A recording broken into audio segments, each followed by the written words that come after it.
Hey everybody, Cinema Sickness here with a weekly watch video for you where we take a look at some of the titles I've been watching throughout the week and I briefly discuss them. But before we get down to that, let me first say, if you notice something weird, something like my hands being dyed kind of brown, if you can see that there, I don't know if you can see in the video or not, let me quickly explain that so you're not wondering why I have weird colored hands.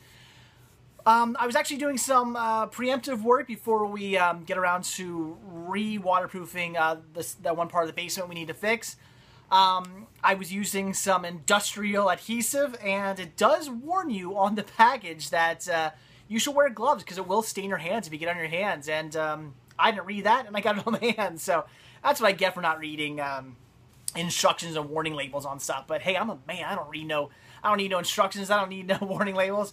Alright, anyway. So yeah, I dyed my hands brown. That's great. So now for the next couple of days, if you see me with brown hands, you'll know why. But anyway, so let's get down to it. Let's take a look at what I've been watching. So watched a lot of great stuff. In fact, I've been watching a lot recently. Like 2-3 titles a day, which is a lot for me. I always watch one movie a day.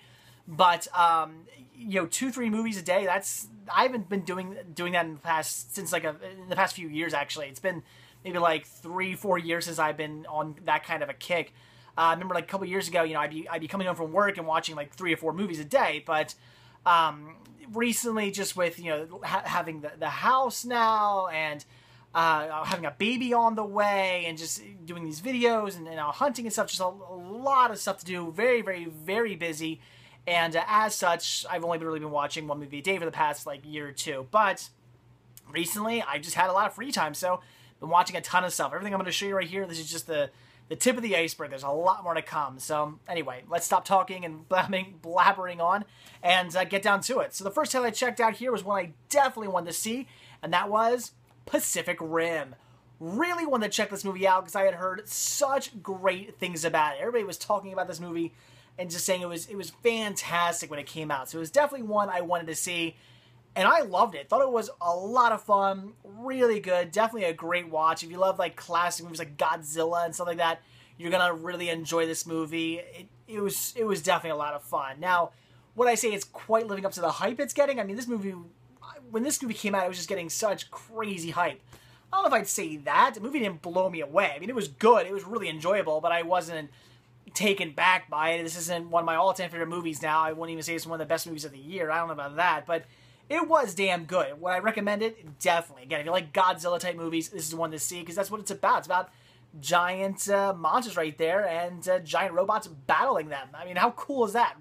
Giant monsters being battled by giant robots? How is that not going to be badass? I mean, it was so much fun. It's definitely just a popcorn movie. Just sit back and take for what it is, but it's great. A lot of great action, great story. Really, really enjoyed this one. I like that the monsters, too, are from outer space, which they even mention in the beginning of the movie. They say, you know, we first thought we'd find, you know, we first found intelligent life, we thought it would come from the stars, but we didn't realize it would actually come from our own world. What ends up happening is there's this big, like, crack in the Pacific Ocean, and inside it is a portal to another dimension, which I thought was really interesting. It's this other dimension where these monsters come out, and they're trying to well, we find out what they're doing. Well, we find out they start attacking the Earth, and we find out why. I won't spoil it completely for you, but we do end up finding out why they're attacking the Earth. I thought that was really interesting, a really interesting twist where it wasn't like the Earth was being attacked by spaceships, you know, like flying saucers with giant monsters. No, it wasn't anything like that. It was monsters coming from a portal to another dimension in the Pacific Ocean. How neat is that? Just a really, really neat idea. And of course, they realized that using the weapons, our weapon technology that we have right now, it can take them down, but it's going to take forever. It causes too much damage. It takes way too long to destroy these monsters. So what they do, you create these giant robots manned by people. It's actually manned by 2 people, which is really cool. So these giant robots to take out the giant monsters, and it's just badass. So definitely a lot of fun. A movie I would certainly recommend. I mean, this movie, again, was really hyped up, and it was fantastic. I can see why so many people were really in this movie. Does it quite live up to the hype it was getting? I don't know about that. I mean, it comes close, because it was pretty badass. So definitely a movie I'd recommend. If you love just cheesy movies, great classic movies like Godzilla, and you know, just all those great classic Toho monster movies, this is one to see. It was kind of sort of like that. Obviously not people in suits. It's all CGI, but it's still a lot of fun. Definitely a movie to check out. Then since Philip Seymour Hoffman just passed away, I figured I would watch Capote.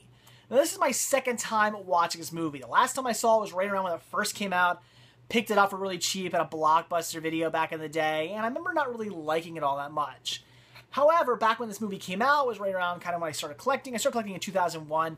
When did this movie come out? I have no idea. I don't think there's a date. Well, it's 2006, so it did take me, at least I believe it's 2006, it did take me a few years to get into different genres. I mean, in 2006, I was kind of just getting into different genres that I hadn't necessarily been into. For many years, I was very picky about my movies.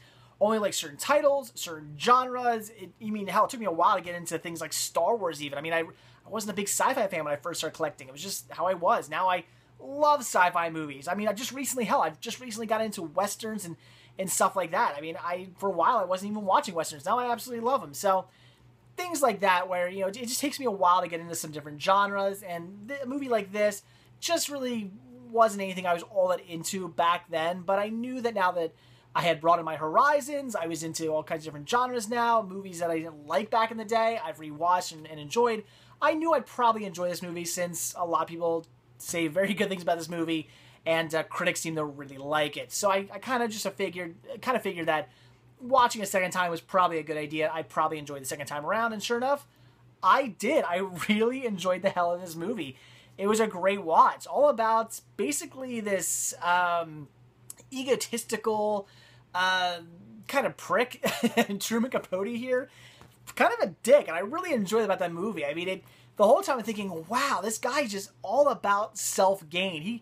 He just doesn't care about anybody but himself. I mean, he's so into himself. He almost reminded me of like Sheldon from The Big Bang. I mean, just really, really, really into himself, kind of fuck everybody else. It was great. I really enjoyed his character for that. But it was this great drama about him writing, In Cold Blood. I almost forgot the name of the book. In Cold Blood. And him having to talk to the people who were involved in these murders. And again, really kind of just using those two people. And of course, at the end, when they die, he's upset about it. But it's interesting just to watch him really just, all of this for self-gain, really. And it's a very interesting movie. So I would definitely recommend it. It was very well done. Definitely a shame that Philip Seymour Hoffman passed away. That sucks. He was definitely a great actor. Enjoyed him in tons of movies I've seen him in throughout the years. And Capote was definitely one of those. A great, very enjoyable movie. I recommend it. Just a fun, interesting drama about a very interesting man. So definitely one to check out. I'd recommend it. Then I watched a pretty cool documentary, which was Public Enemies: The Golden Age of Gangster Films. This was really cool. Obviously, just what it's about. Everything from the very beginnings of gangster films, and they go like way, way, way back. I'm talking about like Edison movies in this, all the way up to I wouldn't say necessarily modern. I'd say kind of like around the time of like Goodfellas and stuff like that. Around Casino, kind of around that time of gangster films. So pretty cool. They cover a wide range of movies. Very, very interesting watch. If you're into gangster movies, this is definitely something to check out. It was very enjoyable. Very informative. This was 106 minutes, so a little over an hour and a half long. Very, very, very enjoyable. Again, I really recommend it if you're into gangster films. This actually introduced me to a lot of films I didn't even know existed. There were definitely some gangster movies that I'm really interested in checking out now that made it onto my wish list. Movies I definitely want to see. Learned a lot of things I didn't know about. Certain movies, things that like went into movies, and why certain movies were done certain ways, and why gangster films became popular. All kinds of interesting things that I didn't necessarily know before. So I would definitely recommend checking this out. Don't have much more to say about it than that. It is just a documentary on classic gangster movies. And if that's your thing, this is definitely one to see. And then another movie I was really interested in checking out, and that was The Wolverine, which I was really hoping wasn't just going to be X-Men or even X-Men Origins, because, I mean, how many times do we need a Wolverine movie? But very enjoyable. How much does it stick to the actual comics? I don't know. From what I hear, it's similar, but I don't read comics, so I don't know. So, again, how much does this actually stick to the real, true story? I'm sure it takes some liberties, but it was very enjoyable. All learning about kind of Wolverine's I won't say origins, but some earlier Wolverine stories leading into this movie, and it was very well done. A lot of great action. I love the fact I just love the fact that Hugh Jackman is sticking with this character. I think that's so cool. It seems like good or bad movies, he doesn't really care. I think Hugh Jackman is just kind of going, you know what? I am Wolverine. Fuck everybody else. You can put me as... I don't care if every movie from now on is shitty. I'm not giving up this character. I am Wolverine. I think that's so cool. I just love seeing Hugh Jackman just constantly coming back over and over and over and over again in like every movie as Wolverine. I think that's so, so cool. So, again, I really enjoyed it. If you love all the other X-Men movies, you're going to really enjoy this one. If you saw X-Men Origins and you weren't a big fan, I didn't mind X-Men Origins. It wasn't great. It was definitely the weakest out of all the X-Men movies, but I didn't hate it. But I would say if you didn't like that movie, give this one a go. I mean, I'm sure you've heard by now, this is a much, much better film. They did a much better job, and I would certainly agree. Now, I did only watch the theatrical cut. I want to hear the extended cut's actually a little better. I don't know. We'll have to see. Hopefully someday I will get my hands on a copy of that, but for now, I would definitely recommend checking this out. It's great. If you love all the other X-Men movies, why would you not see this one? It was very well done, very enjoyable, really cool little kind of like cliffhanger at the end. Really enjoyed that, so definitely check out the Wolverine.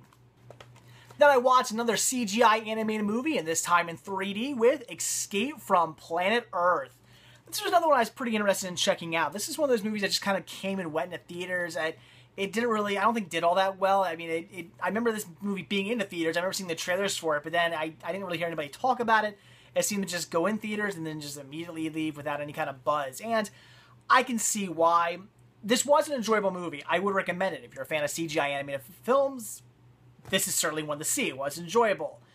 But it's nothing special. It's very mediocre. Again, it's a great story. It's fun, and I loved it, but it really didn't bring anything special to the table. It just kind of, I see why this movie just came and went and why it didn't really generate any buzz. It was just another mediocre CGI animated film, but I don't want to say that, I know I'm saying mediocre, but I don't want to make that sound like it's bad. It wasn't. It was not bad. It's very enjoyable. I love all the characters. They were a lot of fun. I really enjoyed the story. I love the twisted bad guy in this movie and his reasonings for what he's doing. I find that pretty funny. So, again, very enjoyable movie. Had great funny moments. Really beautiful colors. This is definitely a movie for Blu-ray. This movie blew me away with all its great colors. It's very, very, very, very vibrant. I was realizing that while watching it, that just the colors were really popping out. I mean, and the fact that I was watching it in 3D, but the colors are really, really, really well done. So definitely a movie for high definition. But, like I said, I'm not trying to say this movie is bad at all. I know I'm using the word mediocre, but it was. It was just a mediocre CGI animated film. It really wasn't anything all that amazing. Didn't bring anything new to the table. It wasn't anything that's going to blow you away. But with that being said, if you like CGI animated films, this is certainly one to check out. It was enjoyable. I'm a big fan of CGI animated films, and I really enjoyed it. So Escape from Planet Earth, I'd recommend checking it out. Again, if you're into CGI animated films. And the last title we'll talk about is My Left Foot, which is a movie I had never heard of when I picked this one up. Grabbed it for $3 at a Big Lots. Daniel Day-Lewis had an interesting sounding plot. Figured, what the hell, I'd grab it. And then I really wanted to watch it after I picked it up because it actually got good reviews online. A lot of you guys said it was really good. So finally got around to checking it out, and it was a very enjoyable story. All about Christy Brown, who has cerebral palsy, and just how he triumphed through it and became something great. He didn't let his problems get him down. And it's very interesting to watch him as a child, and everybody basically thinking, because back then nobody really understood his condition. They just assumed he was retarded, and they say that they're always calling him dumb and dim-witted and retarded, and saying that they just think he's stupid. They just think he's mentally handicapped, not realizing that he's completely there. He's just like you and me. It's just that he can't control his body. That's the only thing. But he completely understands everything that's going around him. He's learning. He's no different than you and I, except for the fact that he can't control his body. And it makes you feel really bad because they stress in the beginning of the film that he does understand what's going on. He does know what's happening. He has feelings like love, and he wants to be treated normal. but everybody around him thinks he's just an idiot. He thinks he's mentally retarded and whatnot because of because of his handicap. And it's very interesting. And eventually he ends up showing to his family that he's not retarded, he's not mentally handicapped, that he is capable of he knows what's going on. And he basically does all this with his left foot. He learns to control it with his left foot, and he becomes this great painter. He paints with it, types some novels, and everything just sort of, in the end, kind of works out for him. He ends up getting married. He meets this woman, gets married to her. So a great, great story. Very uplifting. It shows that no matter what, you can really, if you try hard enough, you can pretty much overcome anything. I mean, this guy who can't control his body all that well, only really can control his left foot, ends up becoming something great. Again, writing novels, painting, just becoming this great artist because he decided to overcome his handicap and not let that get in his way, not let it bring him down. Everybody, growing up, everybody calling him stupid, retarded, and dumb his whole life. He just said, "Fuck that. That's not who I am. That's not how I am. I'm gonna be something great," and does become something great. So very enjoyable story, very uplifting. Daniel Day-Lewis did a great job. He was phenomenal in this movie. So I'd recommend it. Again, it's a little depressing at times, but it is a very great uplifting story at the end. So I'd recommend checking it out. Great drama. One I would definitely recommend seeing. So there you go, guys. That is it. That's all the titles I've watched over the last few days. So a lot of great stuff there. A lot more to go. We'll have that in another video. Like I said, I've been watching a lot lately. So like I always say, guys, if you like this video, please give me a like. If you're not already subbed, please do. And if you're not already over at cinemasickness.com, head on over there. Click on the shop tab, purchase yourself a Cinema Sickness sticker or a Cinema Sickness bun. I really appreciate the support. So that's it, guys. Thanks for watching, and I'm going to go wash my hands again and just try to get this color off. I don't know. So anyway, guys, that's it. I'll see you tomorrow. Bye.